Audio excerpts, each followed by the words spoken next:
Hi, my friends. Happy Friday. Thank you for tuning in. If you're here live, if you're watching the replay, thanks for watching. Today we're going to be talking about what is the perfect diet. It's a question that I get asked a lot in some shape or form. People always want to know, what should I be eating? What's wrong with what I'm currently eating?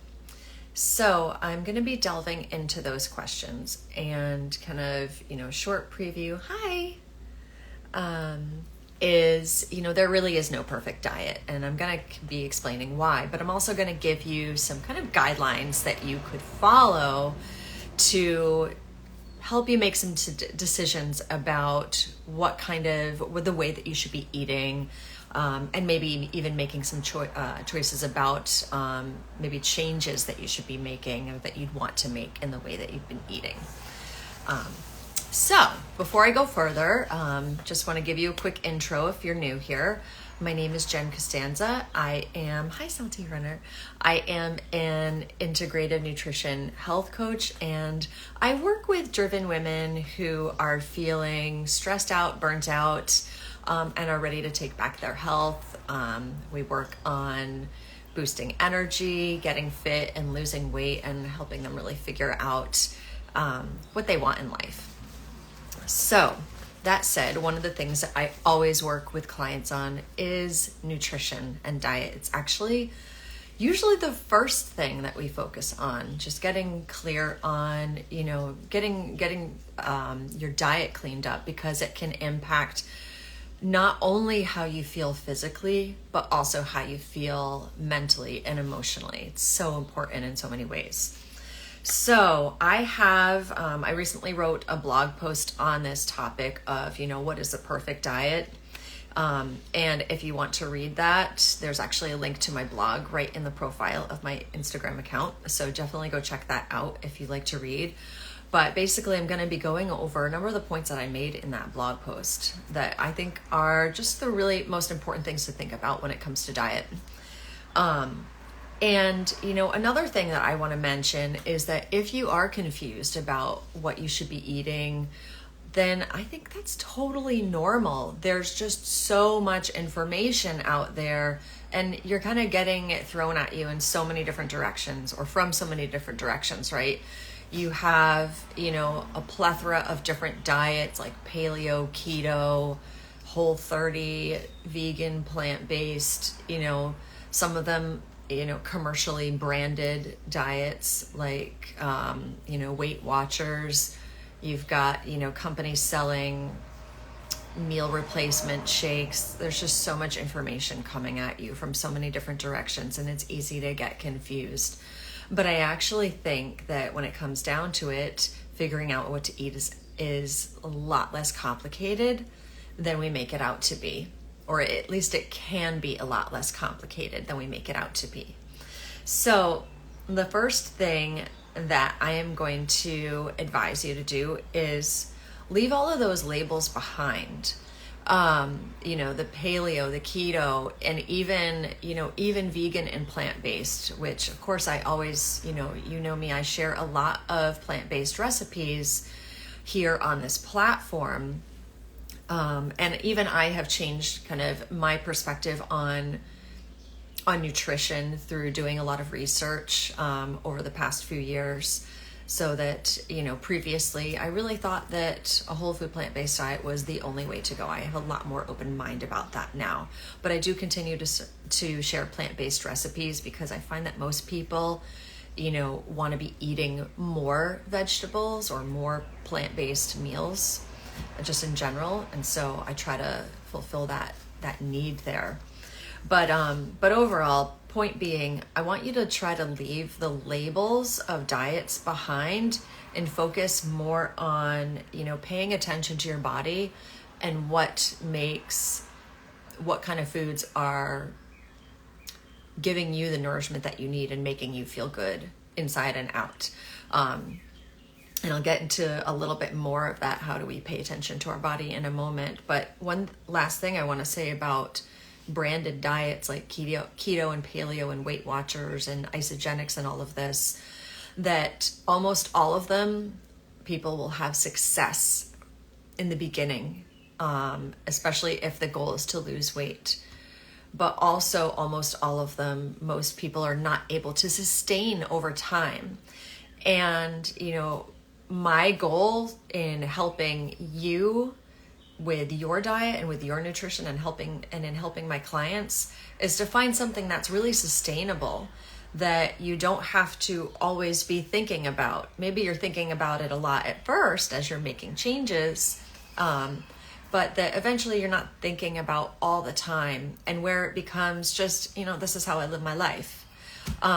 And it's really hard to do that when you're looking to some external, force or source for expertise. Like, what are the rules of keto? What are the rules of paleo, for instance?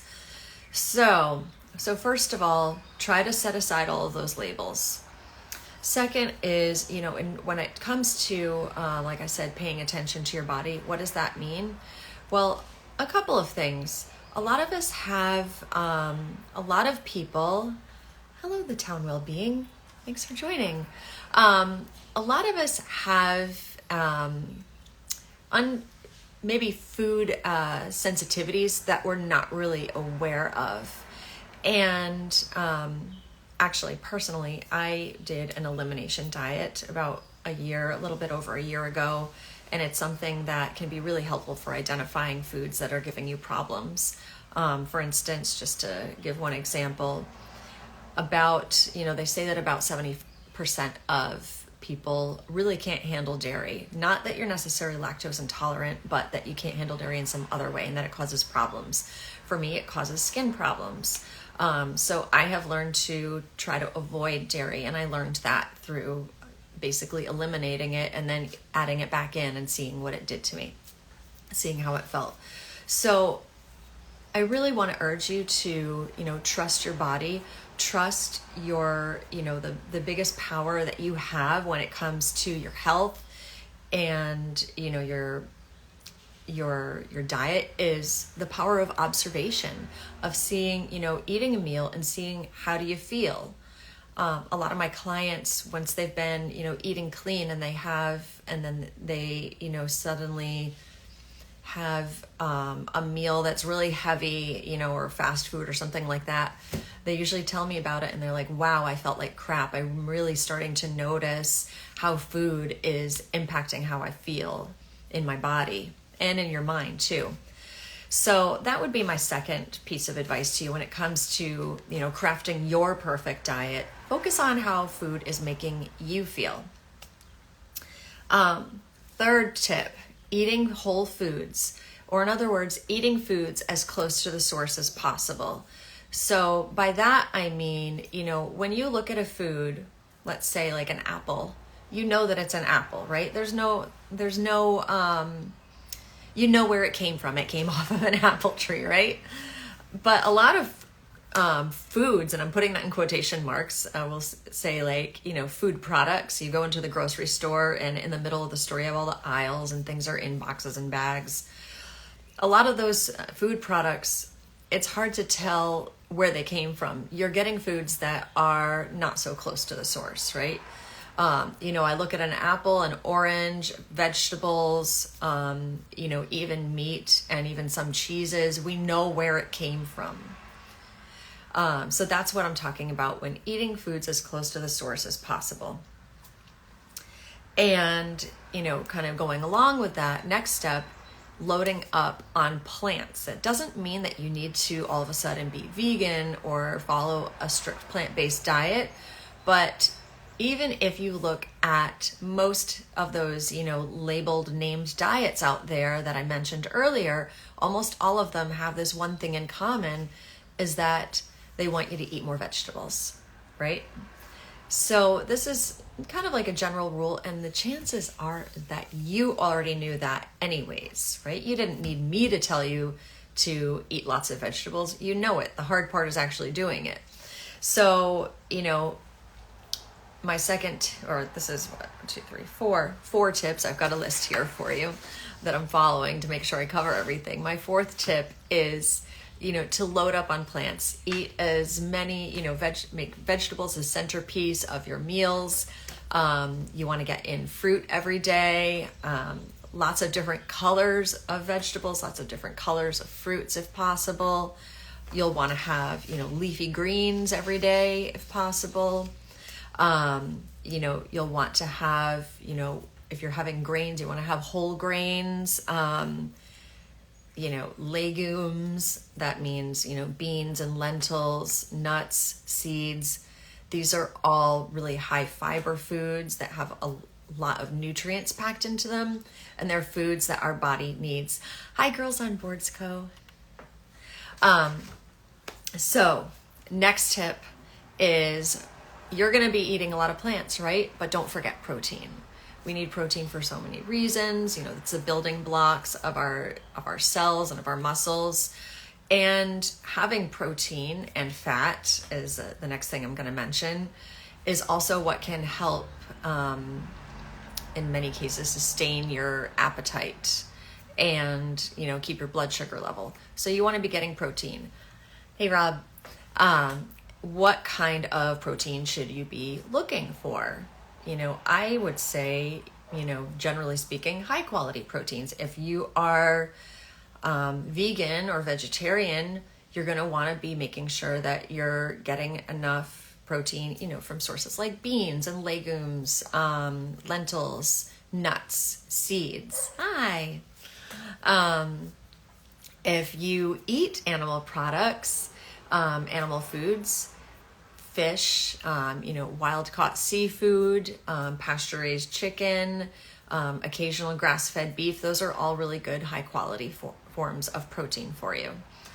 And, the next thing I mentioned, fat, unless your doctor, and by the way, all of this, if you're changing your diet, I really urge you to speak with your doctor first and foremost before making any big changes. And if your doctor has told you that you can or can't have certain foods, you should definitely follow that. But for most of us, having some fat is good, right? We don't need to, in the 80s and 90s, there was this whole, low fat, non-fat craze. It kind of backfired and ended up leading a lot of people to eat tons of processed foods and, snack foods that had zero fat but were loaded with crap like sugar, and, empty carbohydrates, just garbagey kind of foods. But fats can be good for you, especially omega-3 fatty acids. And those kind of fats can come in the form of, fatty fish like salmon, like sable fish, which you might not have heard of, but I actually have it in my refrigerator today. I'm going to have it for lunch. It's also called black cod. It comes from the Pacific, and it's another really juicy kind of decadent tasting white fish. Mackerel, sardines. I know I'm missing a couple herring. Some of these are more difficult for some people to eat than others, but salmon's always a good one that most people like. Avocados are a great source of omega-3 fatty acids. Olives, walnuts, chia seeds. I'm probably missing some in here. Flax seeds. These are all great sources. So you've got some vegetarian and some animal, omnivore options there. And so considering all of that, that you should be eating plants, you should make sure you're getting your protein, you should be making sure you're getting in some healthy fats. And you should be, here's another thing, limiting inflammatory foods. I kind of already hinted at that. It's probably something that you already know, of course, that, ultra processed foods, things that come in a bag, a box, a can, a jar. We want to be, like I said, we want to be eating as close to the source as possible, and we want to be limiting the processed foods that we consume, right? And if you are going to be eating processed foods, then you really need to be careful about looking at nutrition labels.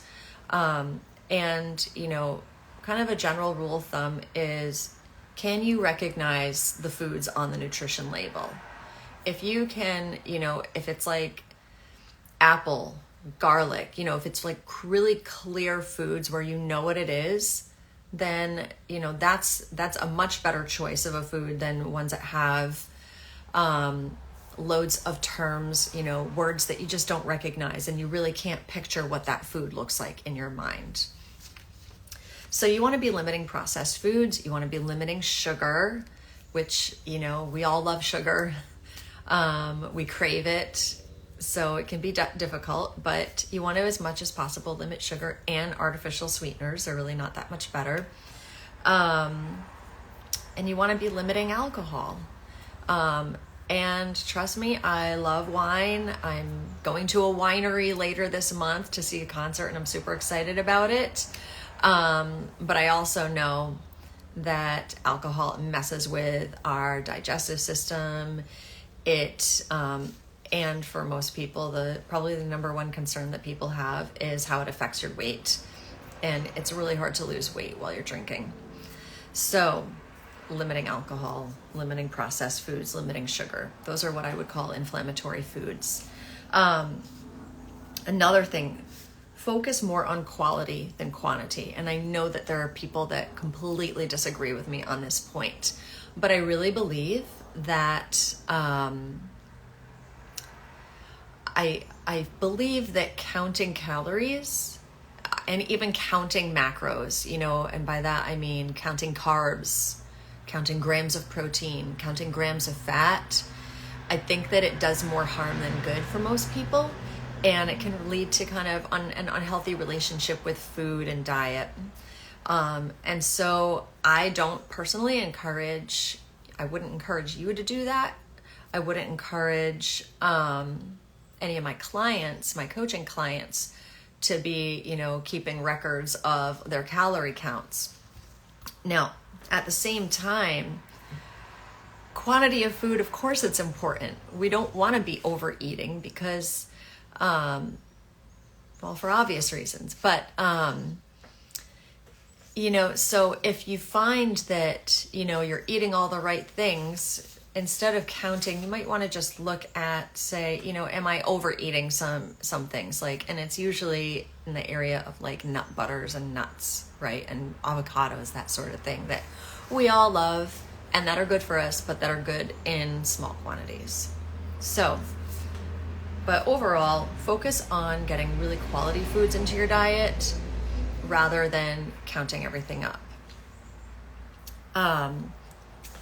Another big tip that I think is so important for having balanced energy and for maintaining, or what is the word I'm looking for basically controlling your appetite, is balancing your meals. What does this look like? Basically, in every meal, if you can just think of making sure that you have, something, you have fiber in some way, you have protein, and you have fat, that's all you need to do, really. For instance, I always do this when I make smoothie recipes and I share them with you. I always try to have a balance of those three things in those smoothie recipes.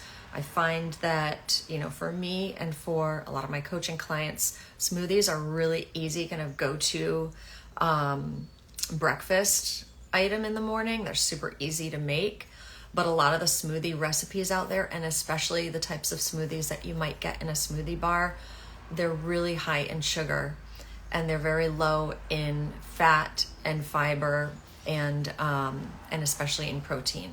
And you really need those things, or else your blood sugar is going to go up, then it's going to come down and you're going to get hangry, and then you're going to want to eat everything in sight.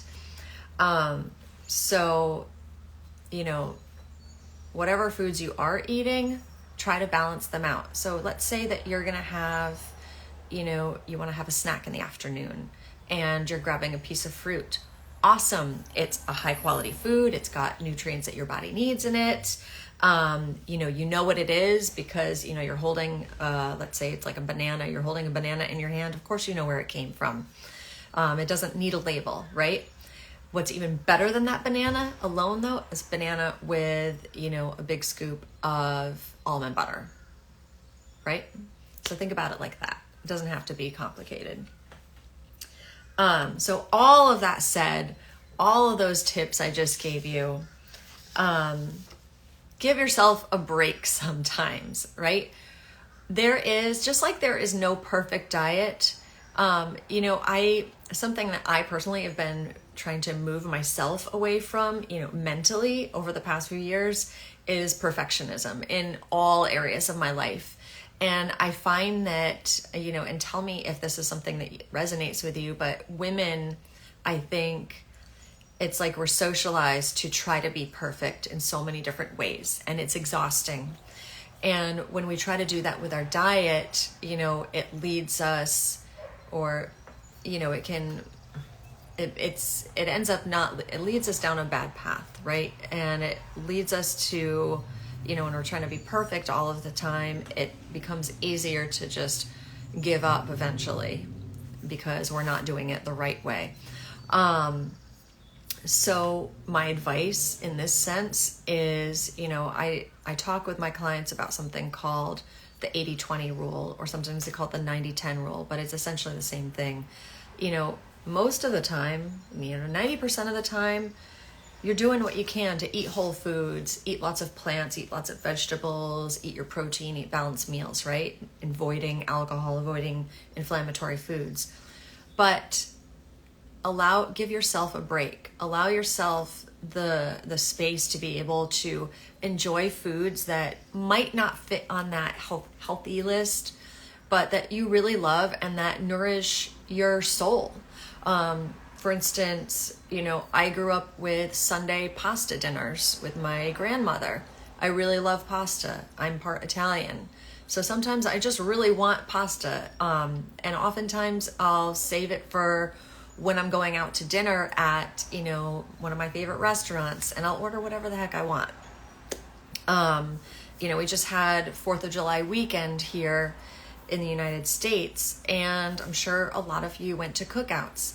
I look at, when I go to a cookout, I look at that as basically a time when I'm not going to care so much about whether, I'm eating everything that I'm supposed to. And if there is potato salad or macaroni salad or whatever, on the table, I'm going to have it if it's what I want, because I'm enjoying time with friends and family. And I want to be able to, I want to be able to relax and do whatever I want. So that's kind of what I would suggest to you is, can you make space for, indulging and not worrying so much about food sometimes, on these kind of occasions when you want to be able to go out to a restaurant and not have to worry about, the menu or whatever. Can you just enjoy yourself? And then with the knowledge that for the most part, you're taking care of your body, you're eating in a way that makes you feel good, that you have confidence in, can you do that? That would be my challenge to you. And, last thing I want to mention here is that if you feel like you're doing all of the things, you're eating, exactly the way that you think you should be eating, but you're still not reaching your goals, whatever those may be. And maybe it's goals related to weight, maybe it's goals related to feeling more energy, whatever. If you feel like you're still not progressing with your health goals, even though you're eating really well, 2 things I would consider. One is, obviously I talk about this a lot on this platform, that I think nutrition is so important, that food is medicine, and that, the first thing that I work on with clients is nutrition and diet. But it's not the only thing that's important when it comes to your health, right? It's also, are you getting fully hydrated? Are you doing things you need to do to manage your stress? Are you moving your body every day? And for us women, especially, I'd say for everybody, but especially for women, Are you also, when it comes to moving your body, are you, maintaining muscle? Are you building muscle? Are you strength training? That's really important too. Are you doing these other things that are so important to your health? If you're not, then that's one thing to look at. Another thing is there's plenty of health conditions out there. I won't go into all of them right now. That could be reasons why, for instance, with weight, why you're not losing weight. And that's when it comes time to kind of talk to your doctor and say, hey, I'm doing all these right things, but it's not working for me. What could possibly else be going on? So that's kind of what I would suggest to you. So to wrap up, there is no perfect diet. There's some general guidelines you can follow. And, progress, consistency is way more important than absolute perfection when it comes to diets. And definitely leave all of those labels behind. Pay attention to your body and do what's working for you and what makes you feel good, inside and out. And if you have any questions about anything that we talked about today, and if you're watching the replay, definitely leave me a comment. Or if you want to reach out, send me a DM. I could talk about this stuff all day. So send me your questions or your ideas, and let's have a chat. So that's it for today, and it's Friday. So I hope you all have a fantastic July summer weekend, and I'll see you all soon. Bye.